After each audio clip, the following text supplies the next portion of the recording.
বরিশালে সংবাদ সংগ্রহে গিয়ে হামলার শিকার হয়েছেন দুই সংবাদকর্মী। এ সময় পুড়িয়ে দেওয়া হয় তাদের একটি মোটরসাইকেল।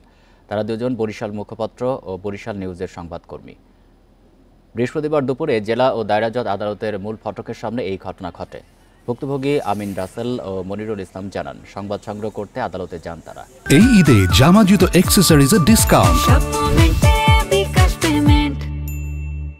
এ সময় কয়েকজন হঠাৎ হামলা চালায়। এ সময় তাদের মারধরের পাশাপাশি একটি মোটরসাইকেল পুড়িয়ে দেওয়া হয়। এই ঘটনার পর আদালতের সামনে জড়িতদের বিচারের দাবিতে বিক্ষোভ করেন স্থানীয় সাংবাদিকেরা। পুলিশ বলছে, তদন্ত করে ব্যবস্থা নেওয়া হবে।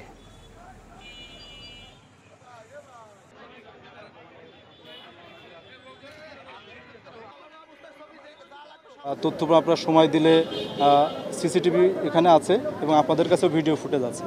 তো আমরা এগুলো বিশ্লেষণ করে যারা এই ধরনের জঘন্য ঘটনা কোর্ট চত্বরে ঘটিয়েছেন তাদের বিরুদ্ধে অবশ্যই আইনানুগ ব্যবস্থা আমরা গ্রহণ করব।